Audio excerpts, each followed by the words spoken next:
potencial elétrico em um campo uniforme. O que é um campo uniforme? No caso, é um campo, no caso, constante, numa certa região, e que ele tem a mesma forma em todos os pontos. De único, forma de mesma forma, como representado nesta figura, ou seja, as linhas de campo são bem espaçadas, paralelas, e temos dois pontos deste campo, A e B, como nós vimos na situação anterior. E o que foi que nós vimos na situação anterior? Apliquem aqui. Notem que lá à esquerda nós temos uma placa eletrizada positivamente, então o campo é de afastamento, as linhas estão para a direita. As linhas para a esquerda não estão representadas porque não há necessidade aqui na situação.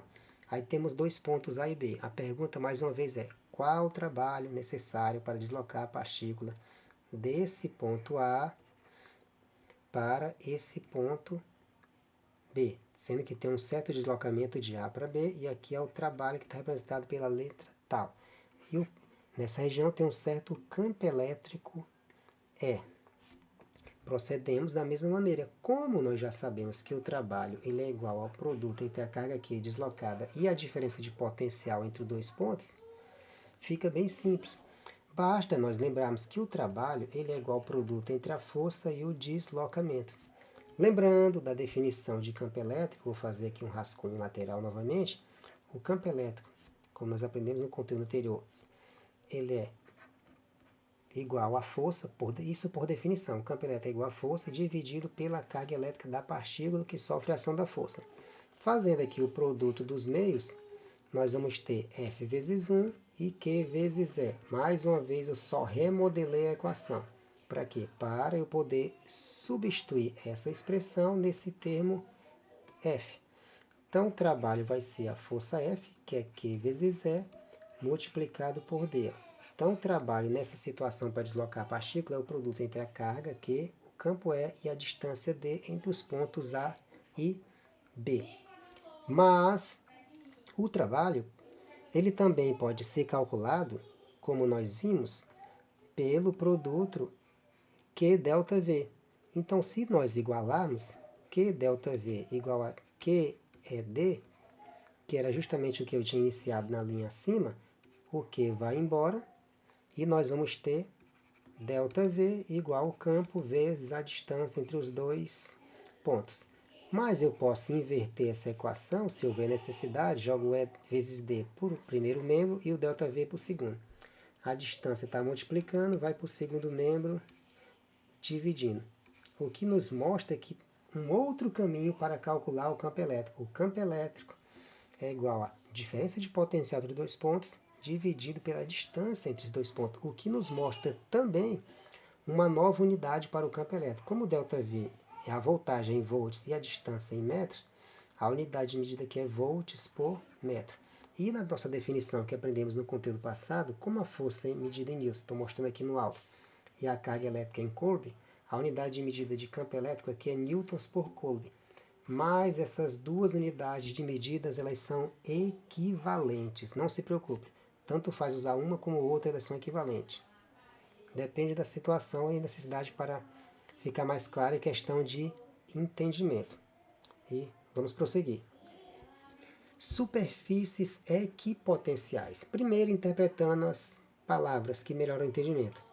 Equi é porque são iguais, potenciais de potenciais. Então, no caso, são potenciais iguais, ou seja, nós temos uma superfície no qual todos os potenciais são iguais. É isso que está dizendo a questão. E o que significa esses potenciais iguais? Coloquei aqui uma figura com duas representações. Partícula potencial carregada positivamente e depois duas partículas de cargas opostas. E mostra a linha de campo entre as partículas. Na primeira situação, nós temos uma partícula isolada, digamos, solitária, e as linhas de campo são de afastamento. Na segunda, como as forças de atração, então essas linhas, digamos, elas se unem nessa parte, digamos, entre as cargas. E o que seriam esses potenciais iguais? Esses potenciais estão representados pelas linhas azuis. E o campo elétrico está representado pelas linhas, ou melhor dizendo, as linhas de força do campo elétrico estão representadas pelas linhas vermelhas. Notem que o potencial, as superfícies de potencial, que são as linhas azuis, são as linhas azuis são perpendiculares, vou representar aqui o ângulo, ó. Em qualquer ponto elas são perpendiculares às linhas de campo. Por quê? As linhas de campo elas são radiais. E o campo elétrico, por definição, é diretamente proporcional à carga e inversamente proporcional ao quadrado da distância. Já o potencial ele é diretamente proporcional à carga e inversamente proporcional à distância. Não tem o quadrado. Ambos, tanto o campo elétrico como carga ou como potencial elétrico, eles diminuem com a distância. Só que o campo elétrico diminui mais rapidamente. E o campo elétrico é uma grandeza vetorial e o potencial é uma grandeza escalar. Essa é a pequena diferença entre os dois. Então, pegando aqui um círculo como referência, pegando esse círculo mais, digamos, externo, o que ele está mostrando é que qualquer ponto desse ciclo, se eu chamar aqui esses pontos que eu estou marcando de P1, P2 e P3, ele está dizendo que o potencial 1 é igual ao potencial 2, que é igual ao potencial 3. É isso que ele está dizendo na questão. Em qualquer ponto de uma mesma superfície aqui potencial, todos os potenciais são iguais. Por quê? Todos eles estão a uma mesma distância da partícula. Se medirmos a distância, é a mesma. E como a partícula tem a mesma carga, já que o potencial ele depende da carga e da distância, mas a carga não vai mudar, a única coisa que poderia mudar é a distância. Mas se a distância não mudar, como não muda na mesma linha azul, que no caso é uma superfície aqui potencial em volta da partícula, nesses pontos o potencial é igual, o que vale também para a figura de baixo. O que muda é só a geometria, como a gente pode notar. Então não se confundam e nem achem complexo por causa da figura. Figura B mostra duas placas e as linhas de campo entre elas, uma placa positiva e outra negativa. E na segunda figura mostra duas placas da mesma maneira, mas mostra os efeitos de borda, que o campo muda um pouco e deixa de ser uniforme, como nessa parte mais central das placas, sem pegar as bordas. E as linhas azuis representam as superfícies equipotenciais. Se vocês olharem, continua sendo perpendicular. As linhas de campo são perpendiculares às superfícies equipotenciais. Mas, resumindo, o que vocês têm que entender é que em qualquer ponto da superfície equipotencial, todos os potenciais são iguais. Sem mais. E vamos para o próximo. Potencial elétrico de condutores. Lembrando que no conteúdo passado nós aprendemos a calcular o campo elétrico de condutores. Não foi o campo elétrico de um condutor esférico, mas vale para qualquer condutor. Só que para um condutor esférico é, digamos, mais simples. Vamos pegar aqui um condutor aleatório, sem uma forma, digamos, bem definida, quadrado, retângulo, esfera, nada. Formato qualquer. Todo condutor eletrizado em equilíbrio eletrostático, o campo elétrico em seu interior é zero, porque as cargas ficam na superfície, então o campo elétrico ele vai ser totalmente externo e o campo interno é zero. Se o campo elétrico é zero, como nós aprendemos que o campo elétrico ele é igual à diferença de potencial pela distância entre dois pontos, se o campo elétrico é zero, substituindo, ele vai ser igual a ΔV sobre D. Ó. Então, independente da distância, fica ΔV vezes 1, ΔV e D vezes zero. O que mostra que a diferença de potencial, isso para pontos internos, que eu estou fazendo o cálculo para esse zero interno do campo elétrico.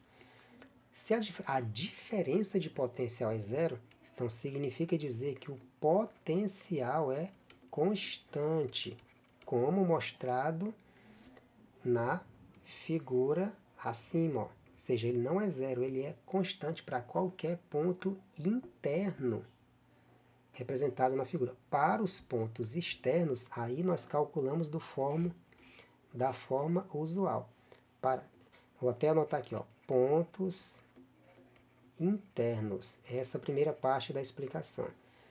Para pontos externos, aí nós usamos o que nós já aprendemos. O campo elétrico ele é diretamente proporcional à carga e inversamente proporcional ao quadrado da distância. E o potencial ele é diretamente proporcional à carga e inversamente proporcional à distância. Notem a semelhança entre as equações. E o que muda de uma para outra é só o quadrado da distância. E nós finalizamos o nosso conteúdo aqui. Essa figura B que eu coloquei aqui é só para representar o que eu já acabei de dizer para vocês, ó, que fica de maneira bem mais simples. Ó. Se eu tiver um condutor esférico,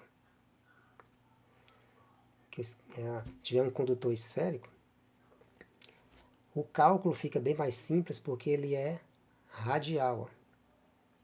Então você usa a distância interna raio, aí você calcula o potencial diretamente proporcional à carga, inversamente à distância, que é o raio. Isso para pontos internos.